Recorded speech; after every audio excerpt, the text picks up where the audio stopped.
Muy buenas tardes, buenos días, dependiendo del área donde estén.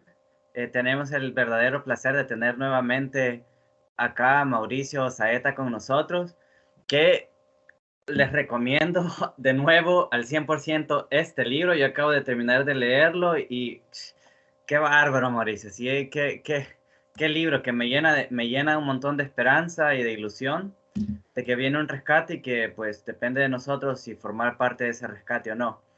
¿Qué tal estás, Mauricio? Bien, Guillermo, un saludo para ti, para todos los que siguen tu canal, para todos los que escucharán este audio. Es para mí siempre una alegría hacer programas contigo y sobre todo transmitir un mensaje de esperanza, pero basada en lo más firme que tenemos, que es la palabra de Dios. Es lo más firme que hay. No podemos basar nuestra esperanza en las noticias, en las promesas del mundo, en las promesas de los hombres, y tampoco podemos dedicarle, es mi sugerencia siempre, no dedicarle tanto tiempo al WhatsApp, al Telegram y a las redes sociales, porque la verdad está en la Biblia y lo que va a pasar no va a ser anunciado en las redes sociales, lo que va a pasar está en la Biblia. Entonces mi sugerencia es más tiempo en la Biblia, al rezo diario de Santo Rosario, un rato, un tiempo diario de oración y más visitas al Santísimo. Y sí, sí, a mí me alegra estos programas porque, digamos, hay muchos, eh, por así decir, anunciadores de catástrofes, de desgracias. Yo no niego, nunca he negado los juicios del Apocalipsis, los 21 juicios, ¿no? 7 sellos, 7 trompetas, 7 copas. La pregunta es, ¿para quién son esas malas noticias? Yo lo puedo resumir así, aunque no es el tema de hoy, pero ya que en el saludo lo resumo con gozo. Si una persona quiere que Cristo venga a reinar en su vida, en su corazón, en su alma, y también en su familia, en su urbanización, en su país, en el mundo entero, entonces espera con gozo el cumplimiento del Apocalipsis. Pero si una persona no quiere que Cristo reine en su mente, en su alma, en su vida, ni en su barrio, ni en su país, ni en el mundo entero, entonces el Apocalipsis es un libro de miedo, de espanto y de terror y no quiere que se cumpla lo que está profetizado en el Apocalipsis. Entonces fíjate qué interesante, el mismo libro es al mismo tiempo la mayor esperanza y gozo para algunos y el libro más atemorizante, terrorífico para otros. Entonces depende de cada uno de nosotros si vamos hacia el Apocalipsis de gozo o hacia el Apocalipsis de devastación. Sí, sí, totalmente de acuerdo contigo, Mauricio. Y en el día de ahora vamos a estar hablando sobre una devoción que está bastante mencionada en tu libro, que es la devoción a la preciosísima sangre de nuestro Señor Jesucristo. Pero antes de comenzar, sería bueno encomendarnos a nuestro Padre Celestial y a la Virgen Santísima. Eh, con una pequeña oración. In nomine Patris et Filii et Spiritus Sancti. Amén. Pater noster, qui es in celi, sanctificetur nomen tuum, adveniat regnum tuum, fiat voluntas tua, sicut in cielo et in terra. Panem nostrum quotidianum da nobis hodie, et dimitte nobis debita nostra, sicut et nos dimittimus debitoribus nostris. Et ne nos inducas in tentationem, se líbranos a malo. Amén. Ave Maria, gratia plena, Dominus tecum, benedicta tu in mulieribus, et benedictus fructus ventris tui, Iesus. Santa María, Mater Dei, ora pro nobis peccatoribus, nunc et in hora mortis nostre. Amén. Gloria Patri et Filio et Spiritui Sancto. Sicut erat in principio et nunc et semper et in saecula saeculorum. Amén.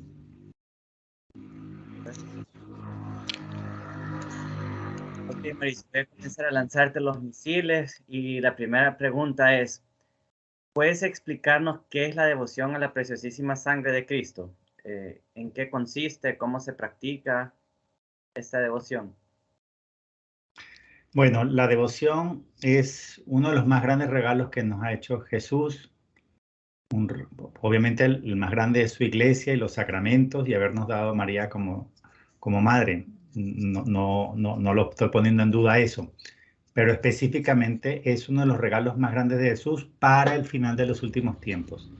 Es decir, algo que Dios se tenía reservado para nosotros para el momento en que más lo íbamos a necesitar, que era el momento previo a la segunda venida, un tiempo de dura batalla espiritual, que es la gran batalla final que ya comenzó, y un tiempo de gran apostasía y un tiempo de tribulación y de durísima prueba donde se va a decidir el destino final de todas las almas. Es decir, en esta batalla final el botín son las almas y es la última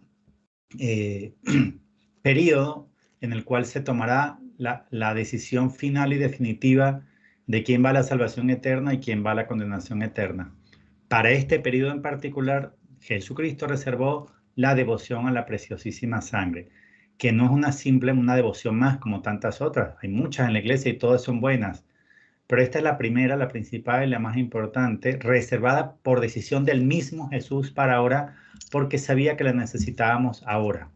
¿Por qué la necesitábamos en este momento? Está predicho en el Catecismo, numeral 675, 676 y 677, que la iglesia tenía que pasar por los mismos pasos que su Señor. El Señor en su pasión pasó por una traición, Él fue vendido, entregado a los enemigos, fue flagelado, coronado de espinas, fue condenado a muerte, cargó su cruz hasta el Calvario, donde fue despojado de sus vestiduras, fue crucificado y fue finalmente asesinado. Lo que dice el catecismo es que la iglesia tiene que pasar por todas esas mismas fases, por todas esas mismas etapas. Es decir, que la iglesia, y de hecho, eso no es futuro. El que tiene los ojos abiertos del alma se da cuenta que eso comenzó hace mucho. La iglesia ya fue traicionada por sus enemigos, ya fue entregada a sus enemigos, que hace 2000 años eran los romanos, ¿no? Los judíos vendieron al Señor, lo entregaron a los romanos para que lo crucifiquen. En esta nueva pasión de la iglesia, que es la pasión del cuerpo místico de Cristo, la iglesia fue vendida, traicionada y entregada a sus enemigos, que son la masonería, el protestantismo y el comunismo. La iglesia ya hace tiempo está siendo flagelada y coronada de espinas. Lo que pasa es que la gente que no tiene los ojos del alma abiertos no se ha enterado lo avanzado que está la pasión de la iglesia católica, que parte de ello es lo que vivió Benedicto XVI. O sea, él cargó sobre sus espaldas la pasión de la iglesia católica, la cargó. Es decir, él vivió todos esos pasos de la pasión como cabeza del cuerpo místico en la tierra, como vicario, vivió por muchos años en su encierro en el Vaticano, porque estaba preso, vivió la pasión de la Iglesia Católica. Entonces, ¿por qué lo estoy mencionando con tanto énfasis esto de la pasión de la Iglesia Católica? Porque si la pasión de Cristo hace 2000 años comenzó en Getsemaní, ¿verdad? Pues la pasión de la Iglesia Católica comienza en Getsemaní. Entonces, ¿qué es la devoción de la próxima sangre? Es un llamado a Getsemaní, es decir, a velar con Cristo. ¿A quién llamó él a velar con él en Getsemaní? ¿A todos sus discípulos? No. ¿A todos los apóstoles? Tampoco. ¿A quién llamó entonces a velar cerca de él en Getsemaní? A tres, a Santiago, Pedro y Juan. Las personas que en este momento sienten ese llamado y comienzan a hacer Getsemaní todos los jueves son los Santiago, Pedro y Juan. Es decir, este pequeño grupo de seleccionados, unos escogidos entre los escogidos por Dios, la selección la hace Dios. Es decir, no es por los méritos de ninguna persona, no es por merecer, es por la infinita bondad de Cristo y por su propia sabiduría infinita que decide a quién llama. Así como entonces a Santiago, Pedro y Juan, pues él decide a quién llama ahora a velar con el Getsemaní. Pues ¿qué nos entrega Jesús? Mira qué importante lo que voy a decir, poned atención por favor. Nos entrega las oraciones con las que él mismo oró en Getsemaní y también nos entrega oraciones con las que él mismo oró al Padre Celestial desde la cruz. Imagínate lo que significa orar con oraciones del mismo Dios Hijo hacia Dios Padre. Es impresionante porque cuando uno hace Getsemaní los jueves se da cuenta que muchas de esas oraciones que hizo Jesús en Getsemaní estaban asociadas a nuestra generación podrida, perversa, porque no se puede explicar en el tiempo de Jesús oraciones en contra de los niños abortados o oraciones en contra el tema de que una persona reniegue de su género, ¿no? De su sexo, de su identidad, ¿no? Dice, por ejemplo, una oración: nunca un hombre debe imitar a una mujer, nunca una mujer debe imitar a un hombre, sé tal como yo te hice, hijo, sé tal como yo te hice. Esa oración no tendría ningún sentido en tiempo de Jesús, porque en tiempo de Jesús ningún hombre quería ser mujer y ninguna mujer quería ser un hombre. O sea que esa oración de Jesús de hace 2000 años era para nuestra generación, igual que tantas oraciones que tiene en contra del aborto, ¿no? En contra de los niños. Es que en la época de Jesús no existía el aborto, Guillermo, no existía. Entonces, Jesús hizo esas oraciones en Getsemaní por 2 generaciones, por la generación de él que le iba a matar, que iba a matar la cabeza, y por la nueva generación podrida y perversa del futuro que iba a volver a matar a Cristo, pero no Cristo cabeza, que no puede ser asesinado una segunda vez, sino que iba a asesinar a Cristo cuerpo místico, es decir, que iba a asesinar a la Iglesia Católica, que es lo que estamos viviendo nosotros. Entonces Jesús nos pone a hacer Getsemaní para que entendamos este paralelismo entre la primera pasión y la nueva pasión definitiva, que no solo está predicha en el catecismo. La pasión de la Iglesia Católica fue predicha un montón de veces. Una de las profecías sobre la pasión de la Iglesia Católica es del mismo Benedicto XVI, pero también, por ejemplo, se lo predijo la Virgen en muchos aspectos, perdón, sí, la Virgen a Bruno Cornacchiola en Italia, en lo que es la revelación de Tres Fuentes, ¿no? De Trafontane, allí en las afueras de Roma. Pero también se lo predijo Jesús con mucho detalle a Ana Catalina Emmerich. Todo esto de la pasión de la Iglesia Católica tiene mucho detalle en los libros que se llaman Revelaciones completas de Ana Catalina Emmerich. ¿Quién más profetizó la pasión de la Iglesia Católica? Por ejemplo, si lees la profecía final de San Francisco de Asís antes de morir, está esta importantísima profecía, lamentablemente poco conocida, pero vital, donde él hablaba de ese tiempo final en el cual habrían 2 papas en la Iglesia, uno verdadero y uno falso, y que lamentablemente la inmensa mayoría de los católicos seguirían al falso papa y no al verdadero. Entonces la pasión de la Iglesia Católica, bueno, y podría dar, la verdad es que por lo menos unas 20 místicos del pasado que profetizaron sobre el tiempo de la nueva pasión de Cristo, que es la pasión de la Iglesia Católica. Entonces, esa es la razón por la cual Jesús nos da la devoción de la próxima sangre ahora, para que entendamos que ya estamos viviendo la pasión de la Iglesia Católica. Y hay una cosa importantísima que le dice Jesús a Bernabé en los mensajes. El libro de mensajes que yo ya te he mostrado, un libro bastante grueso, parece las guías telefónicas de antes, ¿no? De Gordo, donde están todos los mensajes, la revelación completa. Y ahí le dice una cosa que por favor también pido pongan atención porque es muy importante. Le dice Jesús a Bernabé: hijo mío, si ustedes viven conmigo mis misterios dolorosos ahora, sufriendo conmigo mi pasión, acompañándome en Getsemaní, consolándome ahora, y viven conmigo todos los pasos de mi pasión, es decir, condenas a muerte, flagelación, coronación de espinas, subir al Calvario con la cruz a cuestas, crucifixión y muerte. Si viven conmigo todos mis misterios dolorosos ahora, entonces gozarán conmigo mis misterios gloriosos. Pero quien no quiera vivir ahora conmigo mis misterios dolorosos, entonces no gozará conmigo de mis misterios gloriosos. ¿Qué nos está diciendo Jesús en esa frase tan potente, tan poderosa? ¿Queremos resucitar con Cristo? Claro, ¿quién no quiere? ¿Quién no quiere la vida eterna? ¿Quién no quiere heredar el paraíso terrenal restaurado o nuevo paraíso terrenal, como lo llama la Virgen Santísima en el libro azul del Padre Gobi? Ella llama así a la tierra después de la purificación de la segunda venida. Nos habla del nuevo paraíso terrenal o paraíso terrenal restaurado, y dice la Virgen que es más hermoso que el que perdimos con el pecado original. Entonces, ese paraíso terrenal restaurado o nuevo paraíso terrenal, como lo llama aquí la Virgen, Jesús lo llama en el libro de los mensajes, lo llama el glorioso reino de paz. El glorioso reino de paz. Entonces, ¿quién no quiere heredar ese glorioso reino de paz, ese paraíso terrenal restaurado? ¿Quién no quiere heredar la vida eterna? ¿Quién no quiere vivir con Cristo su resurrección? Todo el mundo, por supuesto. Pero, ¿qué es lo que no terminamos de entender? Que para llegar a la tierra prometida, al glorioso reino de paz y heredar la vida eterna, tenemos primero que vivir con Cristo sus misterios dolorosos, es decir, vivir con Él la pasión de la Iglesia Católica. Y por eso está predicho que llegará un día, y no está lejos, en que no podremos ir a misa en ninguna parte. Es más, ni va a haber misa en los templos, en las parroquias. La misa va a regresar a las catacumbas, la misa va a ser en los sótanos de las personas, como fue en el primer siglo, cuando estaban siendo perseguidos por judíos y luego también por romanos.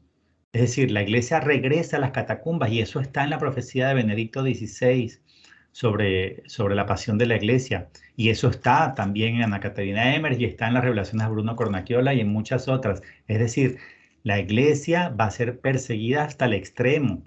El que se le encuentre celebrando una misa tradicional en su casa, muy posiblemente será asesinado. ¿Entiendes? Es decir, esto no es un juego, pero quien viva esa pasión de la iglesia, esa persecución, que de hecho ya comenzó, acaba de ser asesinado un obispo en Estados Unidos, otros muy posiblemente hayan sido también asesinados o por lo menos su muerte ha sido muy dudosa, otros obispos y cardenales en los últimos años, y la iglesia ha sido muy perseguida, no solamente, por ejemplo, en Siria, sino también en China, en Nigeria han habido varios asesinatos contra sacerdotes de la Iglesia Católica y contra fieles de la Iglesia Católica. El año pasado, pues en Pentecostés, en plena misa en Pentecostés, entraron con armas de fuego contra todos los feligreses que estaban en una santa misa. Es decir, la pasión de la Iglesia Católica ya comenzó hace rato y muchos no lo quieren aceptar, pero tenemos que vivirla y sufrirla con Cristo.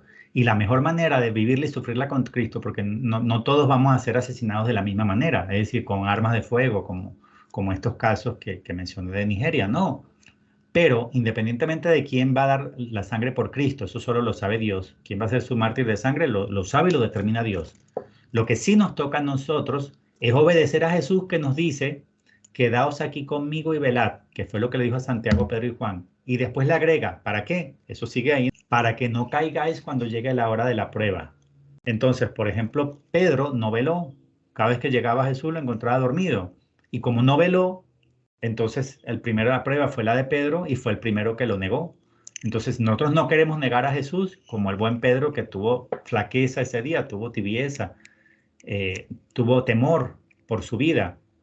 No queremos fallarle como a Jesús. Entonces tenemos que velar en Getsemaní, tenemos que hacer Getsemaní todos los jueves. Además, Jesús también le dijo a Bernabé en un mensaje: quien me consuele ahora que estoy en gran agonía por los pecados del mundo, por el aborto, por el robarle la pureza a tantos niños, por la comunión en la mano, que es una profanación terrible y que me hace muchísimo daño. Quien no quiera consolarme ahora, tampoco recibirá consuelo de mi parte cuando lleguen los peores días. O dicho en otras palabras, porque a veces lo dicen positivo: quienes me consuelen ahora que estoy en gran agonía, entonces también recibirán de mi parte consuelo cuando lleguen los peores días. Por eso es que Jesús se le aparece a Bernabé siempre con este rostro y este semblante. Está sudando, llorando y sangrando. Él siempre lo ve así de triste, y de hecho en un mensaje le pregunta a Jesús, le pregunta a Bernabé a Jesús: Señor, ¿por qué te veo tan triste? ¿Por qué siempre te tengo que ver así sangrando, llorando, con un semblante tan doloroso? ¿Por qué sufres tanto? Cuéntame el misterio de tu agonía. ¿Y sabes qué le dice Jesús? Comienza con una serie de aspectos. El primer, más o menos 70%, son cosas internas a la Iglesia Católica. Y el último 30% aproximadamente son males universales, como el aborto o el robarle la pureza a los niños. Pero mira qué interesante, cuando Jesús le responde qué es lo que más le hace daño, lo que más le hace sufrir como Dios, el 70% de los males que más le hacen daño y sufrir son dentro de la Iglesia Católica. Y uno de ellos, el que más repite e insiste, es el de la profanación eucarística masificada. Es decir, todo el mundo comulgando en la mano, los ministros de la Eucaristía, las monjas también repartiendo la comunión. Las monjas no tienen las manos consagradas. Solamente los sacerdotes, dice Jesús, solo ellos, mis ministros sagrados, tienen las manos consagradas para tocar mi cuerpo santísimo. Solo ellos y nadie más, como lo dice la Suma Teológica de Santo Tomás de Aquino, como lo dijo San Juan Pablo II, como lo dijo San Francisco de Asís. Solo los sacerdotes tienen las manos consagradas para tocar el cuerpo de Cristo. Nada de ministros de la Eucaristía, nada de monjas y religiosas, nadie. Jesús llama a eso armas de destrucción masiva de la fe. Y dice que es más peligroso que la bomba atómica. ¿Sabes por qué dice Jesús que es más peligrosa? Porque si una bomba atómica cae sobre una ciudad de creyentes devotos que viven en estado de gracia, suponte un pueblo en Polonia, todo el mundo vive en estado de gracia, rezan el rosario a diario, comulgan y están todos en estado de gracia. Y cae una bomba atómica y mata a 100.000 habitantes de golpe. Todos esos se van a la salvación, a la vida eterna, porque la bomba atómica solo mata el cuerpo. ¿Por qué Jesús llama más peligrosa a la profanación eucarística que una bomba atómica? Porque dice que es la verdadera arma de destrucción masiva. Porque la comunión en la mano no apunta a matar los cuerpos como una bomba atómica. La comunión en la mano apunta a matar las almas, a llevar a millones al infierno. Por eso es más peligroso que la bomba atómica. Y nos dice Jesús, hijos míos, no participen de esa profanación, no se unan a ese plan malvado. Ese plan fue hecho por la masonería, perpetrado, llevado a cabo por la masonería eclesiástica, que es la masonería infiltrada en la iglesia, y lamentablemente luego fue masificado a nivel mundial con el beneplácito de obispos, sacerdotes, personas, monjas, etcétera. Es decir, como que nos unimos gustosos a un plan del malvado, a un plan maligno, a un plan de Satanás.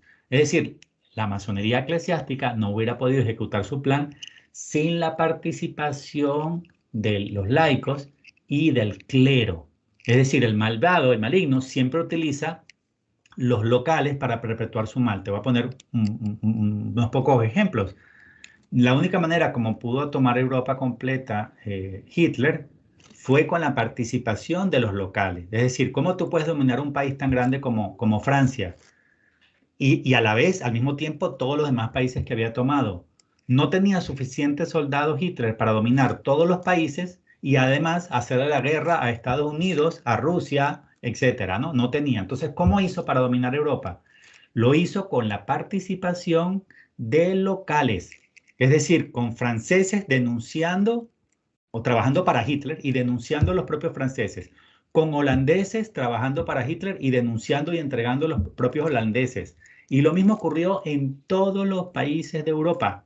¿Me explico? O sea, el maligno siempre utiliza borregos locales, siervos que se le unen a su causa satánica para dominar y doblegar. Entonces, aquí hicieron lo mismo. Para poder ejecutar el plan de la profanación eucarística masificada y llevar a 99% de los católicos del mundo a comulgar en la mano, tenían que hacerlo con la colaboración y participación de cardenales, obispos, sacerdotes y los mismos, al final, los mismos laicos ofreciéndose a esa profanación a través de los ministros de la Eucaristía y también las religiosas, lamentablemente, muchas monjas, muchas hermanitas cayeron también en eso, les vendieron la idea de que como ellas son esposas de Cristo pueden tocarlo. No, no, porque mira, si fuera porque sea muy santa la monjita, entonces ¿por qué Jesús, una vez resucitado, cuando Santa María Magdalena, Santa María Magdalena, ve a Jesús resucitado y con gran gozo y alegría lo quiere tocar, lo quiere abrazar, Jesús se lo impide y le dice, noli me tangere, no me toques. ¿Por qué? Pero si hace nada, hace pocos días lo estaba tocando, abrazándole, le lavó los pies con sus cabellos, con sus lágrimas, ungió su cabeza con perfume, con óleo. No solo lo tocó, lo abrazó, lo lloró, lo limpió, lo lavó, lo perfumó, lo ungió. Entonces, ¿por qué después de resucitado le dice María Magdalena, noli me tangere, no me toques? Porque ya con cuerpo glorioso resucitado, no lo podemos tocar, aunque sea Santa María Magdalena. Hay un libro que yo recomiendo mucho, voy a ver si lo tengo por acá. Fue escrito en España, es de Alejandro Jiménez Alonso, se llama En defensa de la Eucaristía, Noli me tangere. Es quizá el mejor libro que se ha escrito en defensa de la Eucaristía o uno de los mejores para denunciar todo este plan maligno de la masonería eclesiástica, de la profanación eucarística masificada y cómo llevar a millones de almas a este sacrilegio para que pierdan el respeto de la presencia real, para que pierdan el sentido y la fe de la presencia real y poder así hacerle un daño gravísimo a Cristo. Es decir, para llevar a los hombres a la nueva flagelación, como estábamos hablando desde el principio de tu pregunta, de la flagelación de la iglesia, perdón, de la pasión de la Iglesia Católica, parte de la pasión fue la flagelación, ¿verdad? ¿Y cuál es la nueva flagelación de Cristo? La nueva flagelación de Cristo es que más del 99% de los católicos se convirtieron en verdugos, por lo menos de los católicos que van a misa, ¿no? Porque me estoy hablando de los que van a misa, porque los que no van, pues no comulgan. Pero más del 99% de los católicos que van a misa participan, aunque no lo sepan, de la flagelación de Cristo. Cristo ya resucitado, glorioso, como está en la Eucaristía, glorioso y resucitado, no podemos tocarle, ni porque sea Santa María Magdalena. Yo te puedo asegurar, Guillermo, ya con eso cierro la respuesta, para no alargarla mucho, que si el director espiritual, por ejemplo, de Santa Teresa de Ávila, le hubiera dicho, porque hubiera vivido en estos tiempos, con la imposición del Vaticano de que todo el mundo comulga en la mano, si el director espiritual de Santa Teresa de Ávila le hubiera dicho, llegó la orden del Vaticano de que todo el mundo tenga comulgar en la mano, así que abra la mano y póngala ahí, que le voy a poner la hostia consagrada, sacratísima, el cuerpo de Cristo, se la voy a poner en la mano. Santa Teresa de Ávila, ¿sabes qué le hubiera dicho? Y estoy seguro, a su director espiritual, le hubiera dicho, Padrecito, yo sé que la obediencia es el centro de una carmelita, pero también sé, por la Suma Teológica de Santo Tomás de Aquino y por tantos consejos de santo y porque así lo establece el magisterio, que el límite de la obediencia es el pecado. Repito, el límite de la obediencia es el pecado. ¿La obediencia tiene un límite? Sí, el límite es el pecado. Si usted me está llamando a obedecerle cometiendo un sacrilegio, una profanación, entonces yo tengo, como cristiana, la potestad de decirle, Padrecito, no le puedo obedecer. Yo le puedo obedecer en cualquier cosa. Si usted me dice que me flagele hasta que me sangre la espalda, si usted me dice que me corte un brazo, lo que sea, lo voy a hacer. Pero si usted me dice, haga esto y eso me lleva a pecar, entonces yo ya no le puedo obedecer. Entonces, ella no hubiera comulgado en la mano, y siendo Santa Teresa de Ávila. Cuando le preguntaron a Santa Teresa de Calcuta cuál era el peor mal del mundo, la gente sabía, era como obvio que su respuesta iba a ser el aborto, ¿no? Es lo que todo el mundo pensó que iba a contestar, ¿no? Pues, le hice la pregunta sabiendo que iba a contestar que el peor mal del mundo era el aborto. Qué sorpresa se llevó el entrevistador cuando respondió, el peor mal del mundo es la comunión en la mano. Escuchemos a los santos, escuchemos a los santos. ¿Por qué lo dijo Santa Teresa de, de, de Calcuta? ¿Por qué la Madre Teresa dijo eso? No creemos que es una santa que tiene suficiente autoridad para hablar al respecto. Bueno, ya con eso cierro la pregunta, me alargué un poco, pero era importante. No, sí es, realmente Mauricio, este tema con respecto a la comunión en la mano es algo terrible, que no deberíamos de estar haciendo. ¿Cuántas partículas caen al suelo y luego nuestro Señor es pisoteado, humillado por nosotros mismos, pues? Este, y realmente es bien lamentable que hace poco vi un meme que es bastante real lo que dice. ¿Cuál es la diferencia entre un modernista y un satanista? Que el satanista cree en la presencia real de Cristo en la comunión. O sea, hemos llegado a ese punto, a que los mismos católicos no creemos en que Cristo está presente en la Sagrada Comunión y por esa misma razón lo tocamos, porque si nosotros estuviéramos conscientes al 100% de que Cristo es Dios y que Dios hecho hombre está presente en su cuerpo, alma, divinidad y sangre en la Sagrada Comunión, si tenemos a Dios enfrente, ni siquiera somos dignos de voltearlo a ver. Y vamos ahora a ser dignos de tocarlo con nuestras manos.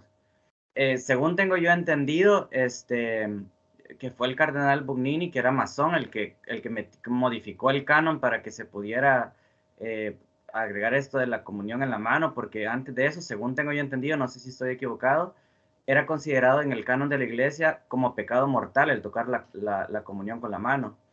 En el, Este, perdón que haga un paréntesis, el Código de Derecho Canónico vigente, el de hoy en día, dice que es un acto gravemente ilícito lo que estamos haciendo hoy en día.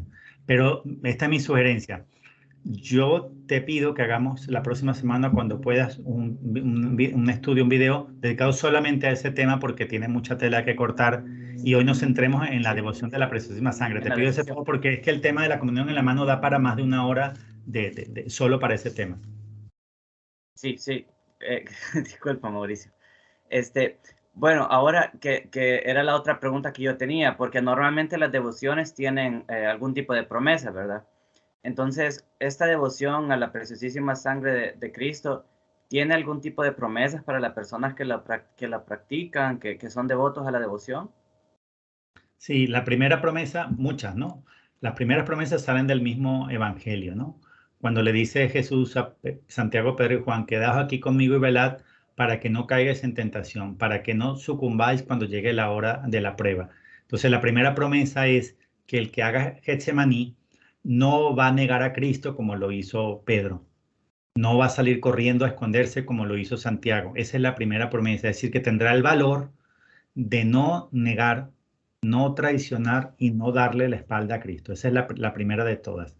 La segunda también la dije antes. Jesús lo dijo muy claro, quien ahora sufra y viva conmigo mis misterios dolorosos, entonces luego vivirá, gozará conmigo mis misterios gloriosos. Ahora, hay unas promesas muy específicas. Yo nunca hago mucho énfasis en ellas porque yo invito a la gente a hacer Getsemaní para adorar la sangre de Cristo y para consolarles Getsemaní. Y no hago mucha publicidad de las promesas para que la gente no lo haga con la intención de solamente merecer las promesas pero te voy a comentar algunas de ellas porque son impresionantes, ¿no? Una dice, yo protegeré sus cinco sentidos, es decir, la persona que hace Getsemaní y que está consagrado a la sangre de Cristo, Dios protegerá sus cinco sentidos. Y yo te puedo dar testimonio de fe de que eso es verdad porque tengo una amiga que estaba perdiendo la vista a tal velocidad que ya según los médicos no le iba a quedar más de un año para quedar completamente ciega. Y esta persona comenzó a hacer Getsemaní hace años y su degeneración visual fue detenida. Es decir, está igual de mal, por así decir, que cuando comenzó a hacer Getsemaní. Venía en decaída que le quedaba un año de vista máximo. Decaída, se detuvo la degeneración y desde entonces ha estado completamente estable. Es decir, dejó su proceso degenerativo visual. Eh, pero hay otras muy interesantes también.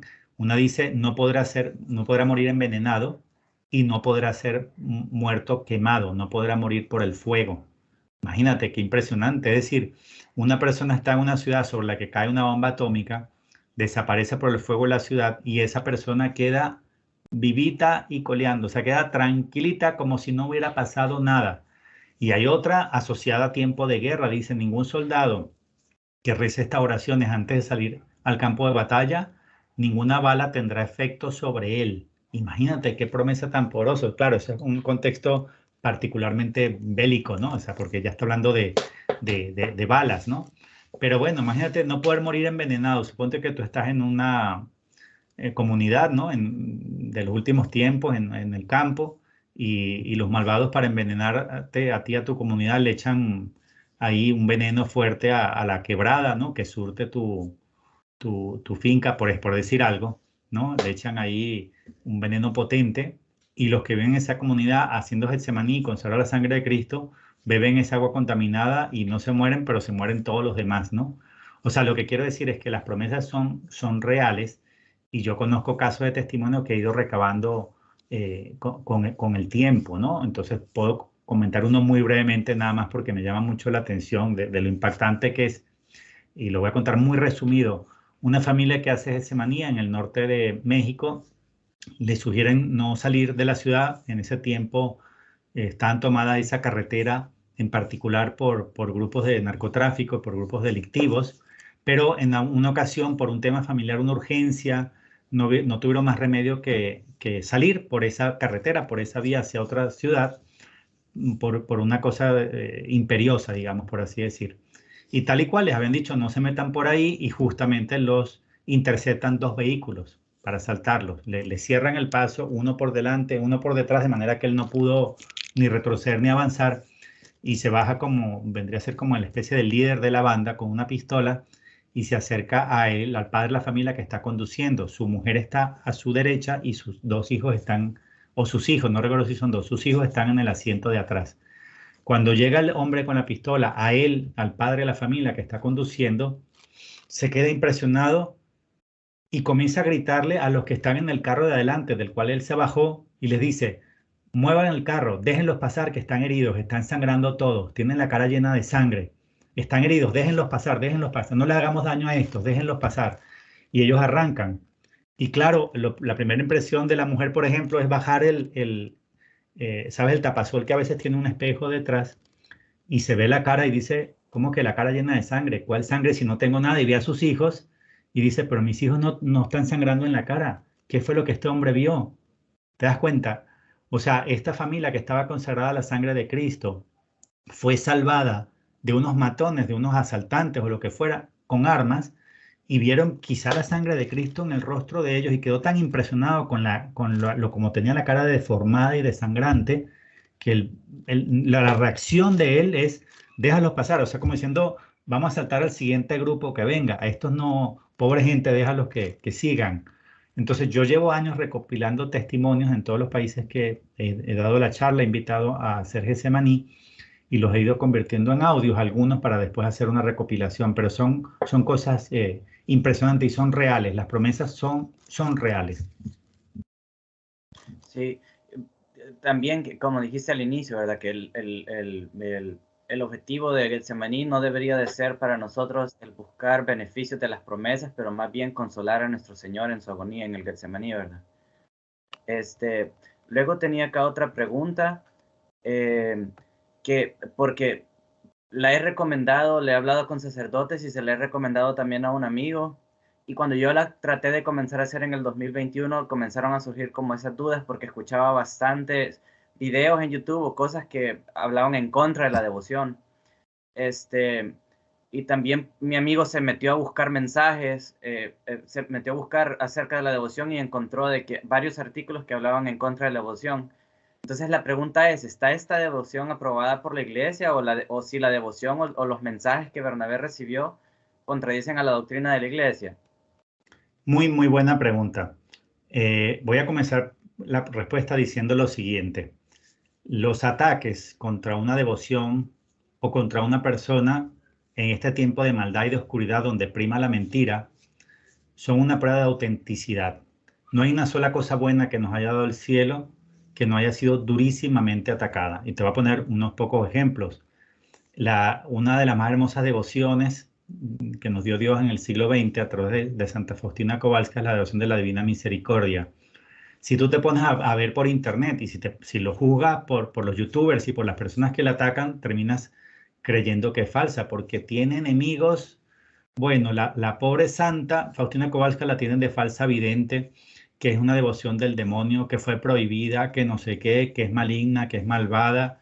No te imaginas, tú chatea, busca en redes sociales, busca en internet y vas a ver cuánta gente atacando a Santa Faustina Kowalska y a la Divina Misericordia, que es una devoción tan hermosa para descubrir el abismo, lo insondable del amor de Cristo, cómo sale ese corazón de su pecho y cómo le demuestra la llama de amor de su corazón y esos ríos de agua y sangre que salen de su corazón como una fuente de misericordia para salvar inclusive a los más grandes pecadores.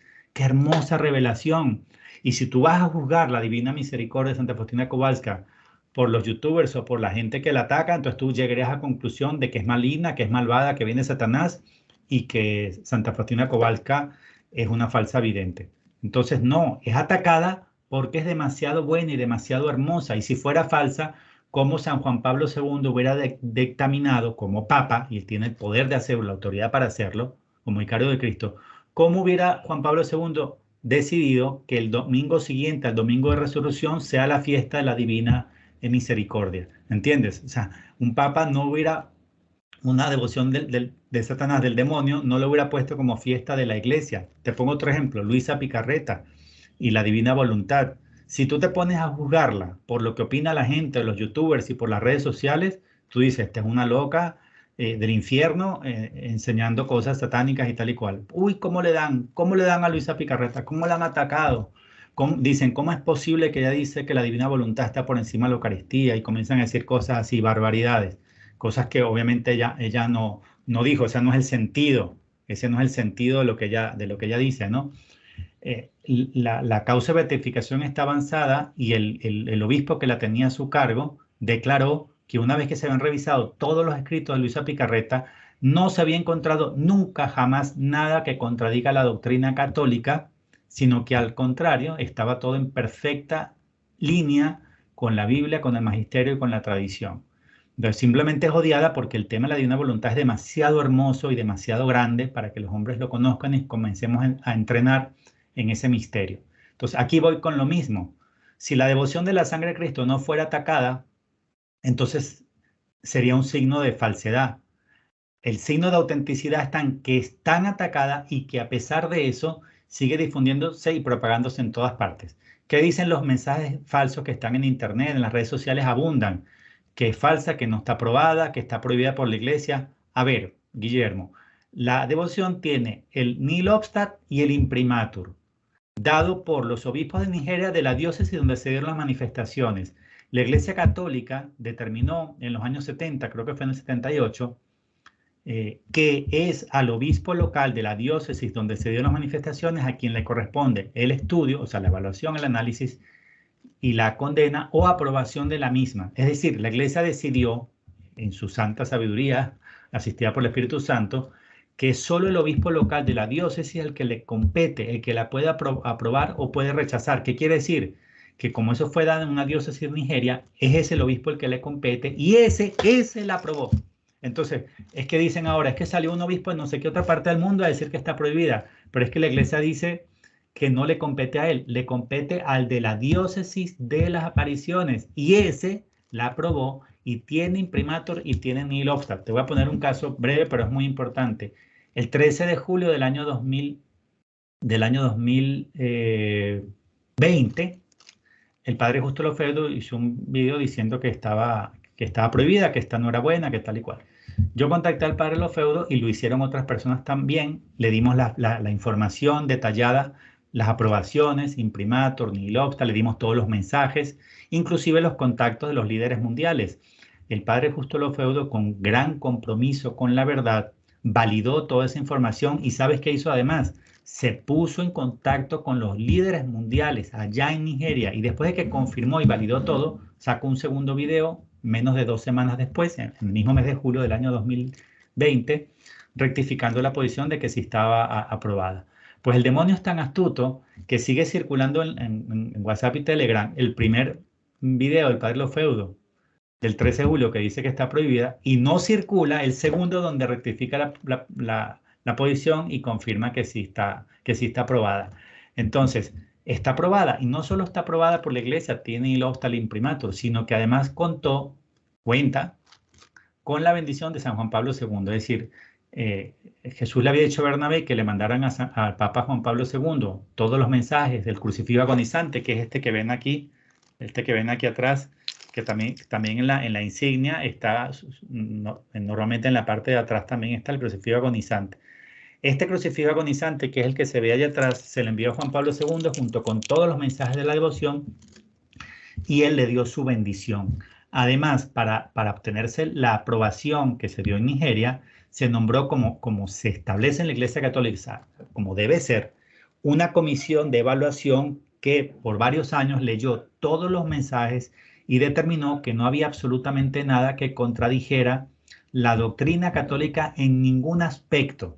Solo después de esa evaluación, que duró varios años, es que se pudo dar el nihil obstat y el imprimatur. Es decir, que está totalmente aprobada. Entonces, ¿por qué salir a creerle a estos youtubers que dicen que es una devoción del demonio, igual que Santa Faustina Kowalska, la Divina Misericordia, o igual que la Divina Voluntad de Luisa Picarreta? No, es que es muy sencillo. Mientras más buena es una devoción, más almas salva y más ayuda a acercarse a la luz y a la verdad, más ataques sufre. Sí, sí, yo por eso le quería hacer esa pregunta porque he escuchado a bastantes personas, entonces ya ahora que usted nos lo aclara, pues la gente ya tiene esta información y ya puede, si dicen, ay, pero Mauricio Zeta no es sacerdote, bueno, entonces pueden ir a buscar el video del padre Justo Lofeudo y ya pues comenzar a hacer la devoción, porque qué más lindo que consolar a nuestro Señor en el Getsemaní, pues obvio, el demonio no quiere eso, el demonio no quiere eso, ¿ya? Acá le tenía otra pregunta que era Qué si importante, recibí... perdón, qué importante eso que acabas de decir. Qué inconsistencia los que dicen que es una devoción del demonio, que pensar que el mismo Satanás pondría a las personas a consolar a Jesús en ese maní y adorar su preciosa sangre. Mira, acabas de darme el clavo, Guillermo. El único que no quiere que los hombres adoren la sangre de Cristo, que es el precio de nuestra redención, y el único que no quiere que los hombres consuelen a Jesús, que está sufriendo tanto por el aborto, por quitarle la pureza a los niños, por el incremento de la maldad y de la iniquidad en el mundo. O sea, es que no hemos comprendido que Jesús realmente está en agonía. O sea, no hemos entendido un Cristo sufriente, que el que más sufre por todos los pecados del mundo es Él. Y tampoco hemos pensado que durante la gran tribulación el que más va a sufrir en el mundo es Cristo, porque millones de almas se le van al infierno y cada una tiene para Él un valor infinito. Entonces lo que no hemos entendido es que Cristo está sufriendo más que nunca y nos está llamando a consolarle y a adorar a su preciosa sangre. El único que no quiere que consolemos a Jesucristo agonizante y el único que no quiere que adoremos su preciosa sangre es Satanás. Así que sería ilógico, impensable que Satanás estuviera invitándonos a consolar a Jesús y a adorar a su preciosa sangre. Eso, ¿a quién se le puede ocurrir? ¿En qué cabeza cabe eso? Cierro paréntesis, pase por favor a la siguiente pregunta.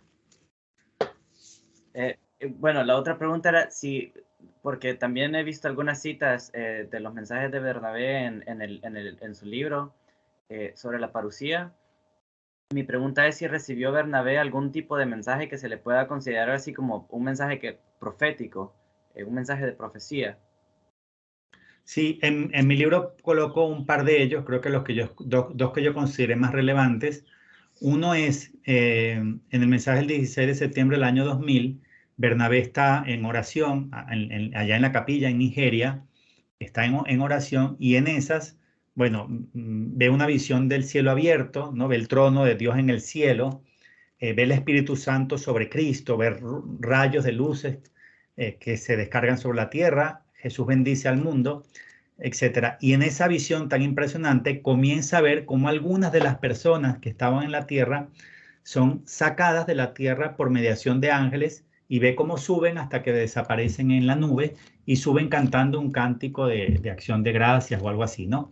Entonces, Jesús le da a Bernabé una visión del arrebatamiento, pero siendo Bernabé testigo terrestre, no testigo celeste, como por ejemplo Juan en Apocalipsis 4, cuando él es arrebatado al cielo, él vive el arrebatamiento como profecía, como visión futura, pero lo vive siendo arrebatado y como testigo celeste. En cambio, cuando Jesús le da la visión del arrebatamiento a Bernabé, se la da como testigo terrestre, es decir, él no sale arrebatado, sino que desde la tierra ve cómo otras personas son sacadas. Y el otro mensaje que puse en el libro es que Jesús dice, Jesús habla de el día de la liberación cuando los ángeles saquen de este mundo a personas para ser libradas. Ese, de hecho, mensaje de Bernabé inspiró parte del título de mi libro. Fíjate que el libro se llama Parucía, el día de la liberación. El día de la liberación llama a Jesús al día de la parucía en uno de los mensajes a Bernabé. También, Mauricio, que lo escuché usted en una entrevista, ahorita que hablaba de la pasión de Cristo, solo agregar también que el cardenal Sara dijo hace 1 o 2 años, no, hace como 2 o 3 años que la iglesia estaba pasando por el Jueves Santo. Y usted en una de las entrevistas que escuché sobre la devoción dijo de que Jesús le decía a Bernabé que el 90% de los católicos o algo así le iba a traicionar durante su pasión, ¿verdad? Sí, aclaro primero lo que dijiste con respecto al libro del cardenal Sara. El libro se llama Pasa el día, llega la tarde, haciendo alusión al suceso de los discípulos de Maús, ¿no? Que estaba oscureciendo y le dicen a este hombre que todavía no habían reconocido como Jesús, le dice, quédate con nosotros a cenar porque ya es tarde, ¿no? Entonces, con esa cita de Maús, pasa el día, llega la tarde, llega la noche, puso como título este libro el cardenal Sara, y en ese libro él dice que ya comenzó la pasión de la Iglesia Católica y dice, en ese momento cuando escribió el libro, dice, ya estamos viviendo el Viernes Santo, no dice el jueves, dice, ya estamos viviendo el Viernes Santo, porque es muy diciente que el cardenal Sara haya dicho que ya la Iglesia está viviendo el Viernes Santo, porque eso implica afirmar indirectamente, pero de manera clara, que ya pasó el jueves. ¿Y qué ocurrió el jueves? El jueves fue el día en que el Señor fue vendido por 30 monedas de plata, ¿no? Entonces, cuando el cardenal Sara dice que ya estamos viendo el viernes, quiere decir que la iglesia ya fue vendida, ya fue traicionada y ya fue entregada a sus enemigos. Con respecto al otro mensaje, sí, es exactamente como lo dijiste. Jesús le dio muchos mensajes a Bernabé sobre el final de los últimos tiempos.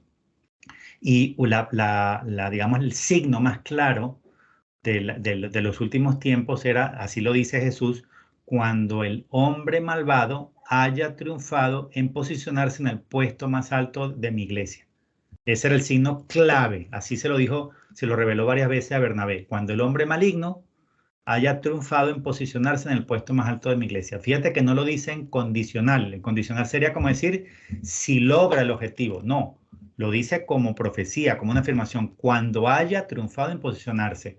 Entonces, ese era el momento del final de los últimos tiempos, cuando la masonería tomara el vértice de la iglesia, lo cual ocurrió en el año 2013, cuando subió al pontificado el cardenal Jorge Mario Bergoglio. Pero también le dijo Jesús que en estos tiempos, al final de los últimos tiempos, en esta etapa final, dice, el 90% de mis hijos estarán espiritualmente ciegos. Y dice, cuando dice de mis hijos, se refiere a los bautizados, o sea, no está hablando de la humanidad. Si hablamos de la humanidad, seguro es más del 99.99%. Cuando él dice el 99% de mis hijos estarán espiritualmente ciegos, se refiere a los bautizados, porque solo somos hijos de Dios por el bautismo. Eso lo dice la doctrina católica, por favor. No dudar de ello, porque el que dude de ello está poniendo en duda la doctrina católica. Cuando Jesús habla de mis hijos, se refiere a los bautizados. Entonces, si el 90% de los bautizados estará espiritualmente ciego, significa que más del 90% de los católicos no iban a reconocer al falso profeta, no iban a reconocer que la masonería tomó el vértice de la iglesia. Por eso es que la mayor parte de los católicos del mundo siguen a Francisco y siguen pensando que es papa, porque están espiritualmente ciegos y hay que orar mucho por ellos. Yo nunca me refiero a los que no han abierto los ojos de manera despectiva, y yo no creo que hay que referirse despectivamente a nadie. Yo creo que más bien hay que, por la vía del enamoramiento, llevar luz a nuestros hermanos y a los sacerdotes que no han abierto los ojos, por la vía de enamorarles, por la vía de incentivarles, por la vía cariñosa, no como hacen algunos, que es por la vía de atacarlos. Estas personas que llaman a los otros bergoglianos y que a los sacerdotes que celebran misas una con Bergoglio los llaman herejes, son herejes, herejes, atacar, insultar.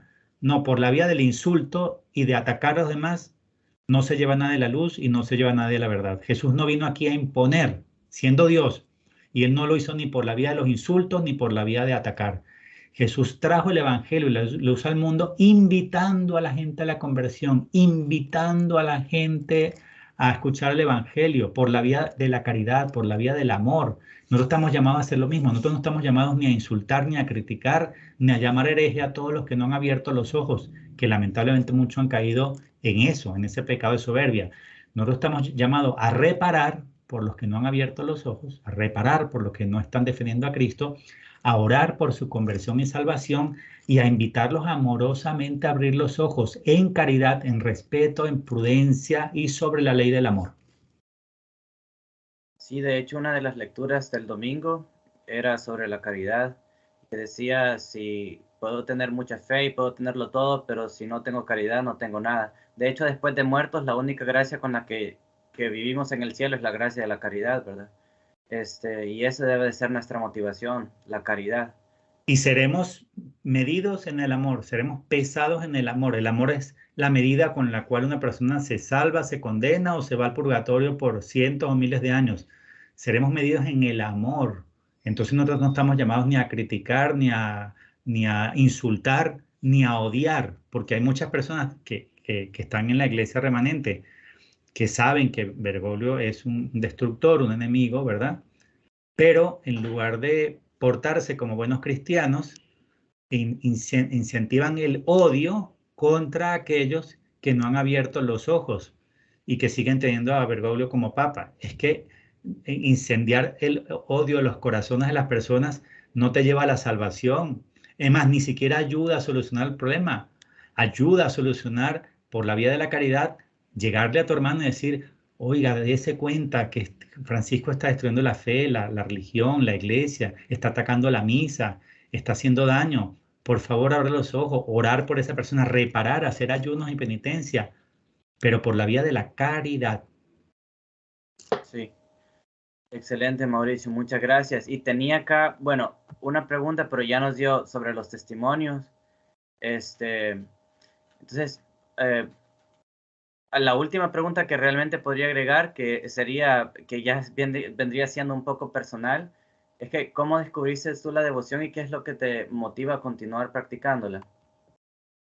A mí me habían regalado la devoción, es decir, el libro de oraciones, un resumen de qué iba la devoción, el rosario rojo, el de las 12 cuentas, que es el rosario de, de la próxima sangre, que a diferencia del de la Virgen, no solo es rojo, sino que cada segmento o sección tiene 12 en lugar de 10. Entonces a mí me habían regalado este rosario, las oraciones y el librito con el resumen de los mensajes, y yo lo tenía guardado en mi gaveta. Yo vivía en Perú, en Lima.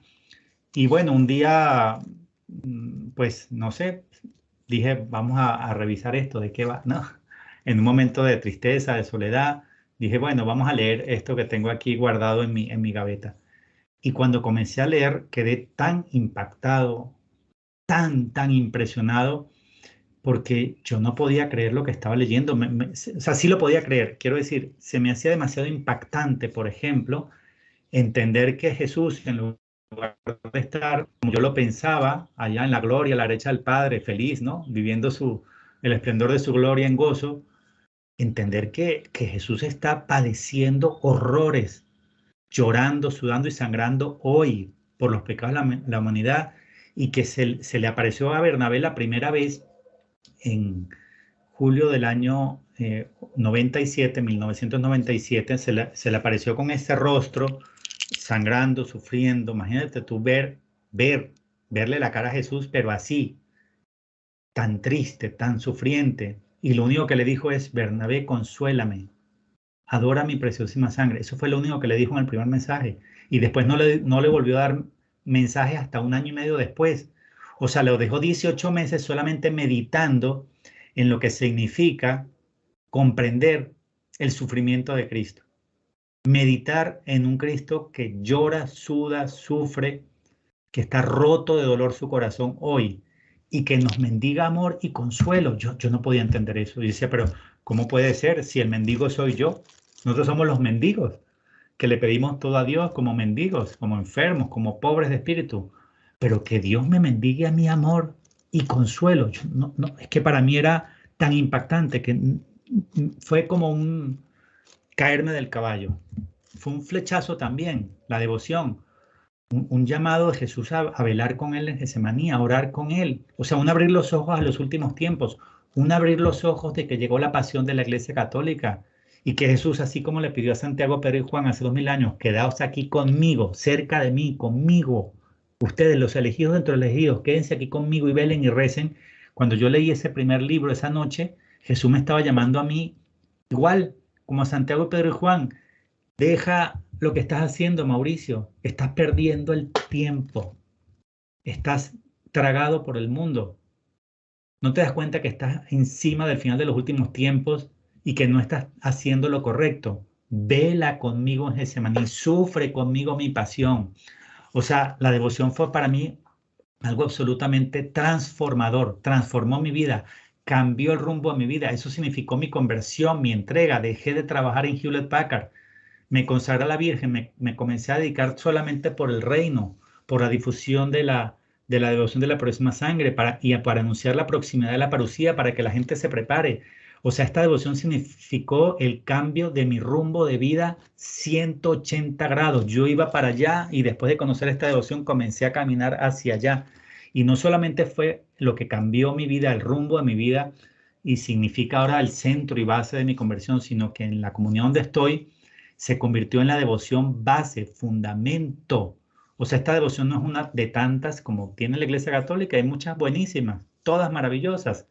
Esta devoción se convirtió en la base, fundamento y cimiento de mi comunidad. O sea, montamos una comunidad, no es un refugio como el que lo hace para esconderse, para salvar la vida. Salvar la vida es lo que menos nos interesa, lo que menos nos importa.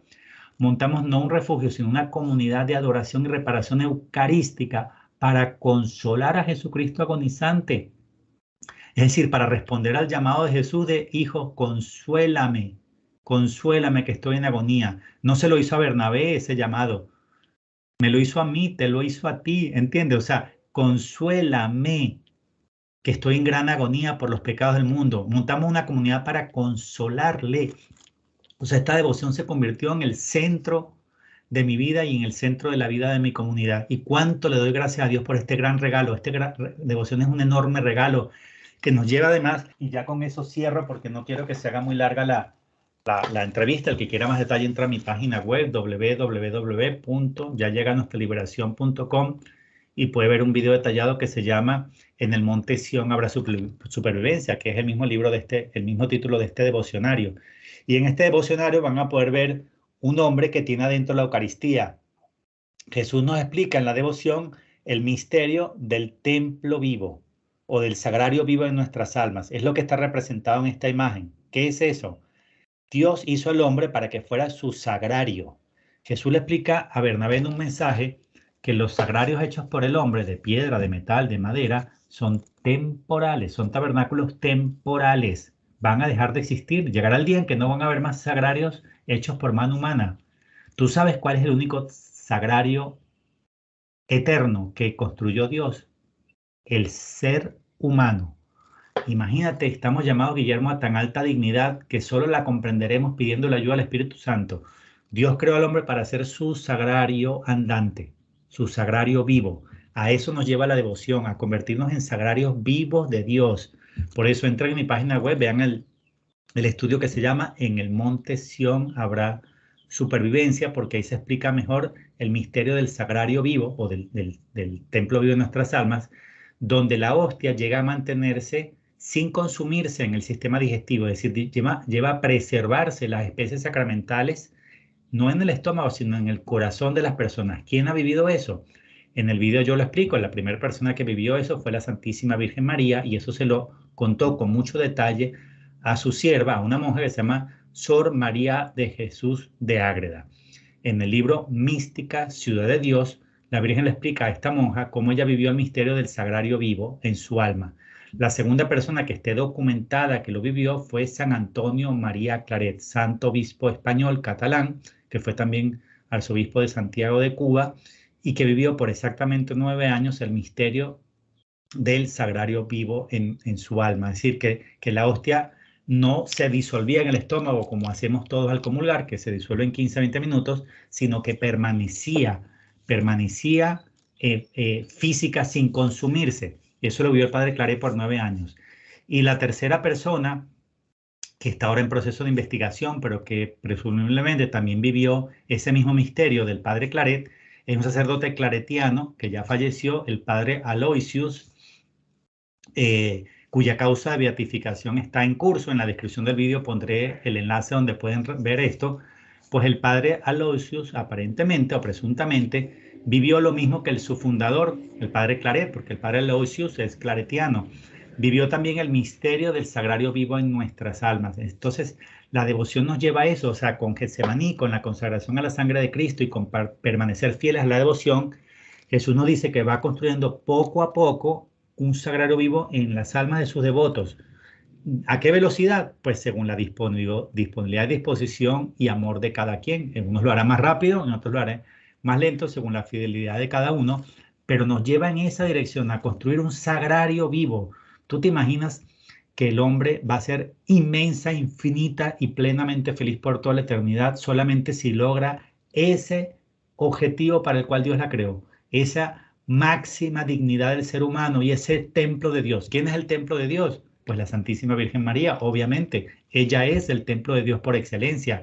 Pero es que a ejemplo de María y teniendo a María como molde, como imagen y como modelo, todos los seres humanos estamos llamados a ser templo de Dios. Y eso es tan importante, que eso es más importante que ninguna otra cosa, que cualquier otra cosa. Es decir, cualquier otra cosa que leamos en las redes sociales, lo que sea, desde 5G, conflicto de Ucrania o lo que sea, cualquier cosa. Y no lo digo con soberbia, lo digo con humildad. Lo digo por entender este misterio con la ayuda del Espíritu Santo. Cualquier cosa que leamos en las noticias o en las redes sociales es menos importante que este misterio revelado por Jesús a Bernabé. Y es construir un sagrario en sus devotos, en sus hijos. Están llamados todos, no unos, no algunos católicos, están llamados todos los católicos, todos los hombres están llamados a ser templo de Dios, sagrario vivo. Lo que pasa es que la mayor parte de los hombres no quieren, no les interesa y no les importa. Pero no es que Jesús llame a algunos, esto no es una secta, esto no es un privilegio de pocos. Dios llama a todos los hombres porque Dios creó a todos los hombres para esa dignidad. ¿Me sigues? Dios creó a todo hombre para ser un templo de Dios a imagen de la Santísima Virgen María. Si pocos hombres llegan a tan alta dignidad es porque no se interesaron, no quisieron. El primer paso es ofrecerse. El paso 1 es, Señor, yo quiero ser tu sagrario. Llévame en esa dirección. Por eso invito a que se hagan devotos, a que profundicen en este misterio para que cada uno alcance esa dignidad tan alta, ese objetivo máximo al cual Dios creó al hombre y es ser su sagrario por toda la eternidad. Mauricio, qué excelente programa. Gracias por tu tiempo realmente. Ya no me quedan más preguntas que hacerte. Cualquier hermano que quiera meterse más con respecto a esta devoción o investigar más, voy a dejar el link de tu canal, con tu permiso, y de mi en la página descripción web, para que ellos puedan ir y ver tu canal y escribirte de alguna manera, ¿verdad? Sí, pero no solo mi canal, sobre todo mi página web, porque en mi página web tienes mucha más información. Hay una sección entera dedicada a la sangre de Cristo, a la próxima sangre, y porque en esa sección hay cosas que se pueden descargar. Los mensajes de Bernabé se descargan gratuitos. Un artículo que escribí en defensa de la devoción se descarga gratuito. Los 10 cantos de Getsemaní se descargan gratuito. El devocionario para hacer Getsemaní se descarga gratuito. Y hay un Getsemaní grabado completo de 4 horas. O sea, es mejor mi página web porque hay una sección entera dedicada solamente a la devoción de la sangre de Cristo. Ok, entonces agregaremos tu página web en el link. Y muchísimas gracias por tu tiempo, Mauricio. ¿Hay alguna otra cosa que te gustaría agregar como conclusión? En 1 o 2 minutos. Sí, hay 2 cosas que debemos hacer como mínimas para prepararnos para lo que viene. Porque todo esto se trata de la obediencia. En Egipto se salvaron los obedientes. Los obedientes son los que marcaron las casas con la sangre del cordero y comieron la Pascua según las instrucciones que le dio Dios al pueblo a través de Moisés y fueron liberados por obedecer. ¿Quién se va a salvar ahora en lo que viene? Igualito, el obediente. ¿Y en qué consiste la obediencia? O sea, ¿qué es lo principal que tenemos que obedecer? Pues además de los mandamientos y de todo lo que la iglesia nos ha enseñado en 2000 años, lo puntual, particular y específico que tenemos que obedecer en los últimos tiempos son 2 cosas. La consagración al Inmaculado Corazón de María, pedida por el cielo desde 1917 en Fátima, lo cual incluye, por supuesto, el rezo diario del Santo Rosario. Es decir, la primera obediencia, aparte de la obediencia, es consagrarse al Inmaculado Corazón de María y el rezo diario del Santo Rosario. Y la segunda es consagrarse a la preciosísima sangre de Cristo y hacer Getsemaní todos los jueves. El que haga esas 2 cosas y se lo tome en serio, se va a salvar. Va a llegar a la tierra prometida, que Jesús la llama el glorioso reino de paz. El que haga esas 2 cosas va a ser protegido por el manto de María, por el Inmaculado Corazón de María, y va a ser protegido por la preciosa sangre de Cristo. Entonces, ¿quién se va a salvar? Igual que en el Éxodo, en Egipto, el obediente, el que haga estas 2 cosas. Obviamente, yo no estoy diciendo sin hacer las demás cosas. Yo no estoy diciendo que sin cumplir los mandamientos. Por eso dije primero, quien haga lo que ha establecido la iglesia en su magisterio, la base es cumplir los mandamientos. Y quien obedezca estas 2 cosas se va a salvar, porque Jesús y María no van a permitir que se pierda un consagrado al Inmaculado Corazón de María y un consagrado a la preciosa sangre de Cristo. El que haga estas 2 cosas, aunque pase por momentos de dificultad, va a ser liberado, rescatado, salvado y va a heredar la tierra prometida. Con eso me despido, muy agradecido por este programa tan bonito, tan especial, tan interesante. Ánimo a consagrarse a la sangre de Cristo, ánimo a consagrarse al Inmaculado Corazón de María, a ser obedientes y nos vemos en el reino, nos vemos en el glorioso reino de paz. Amén. Saludos desde Medellín, Colombia para todos. Saludos, Mauricio, y que viva Cristo Rey.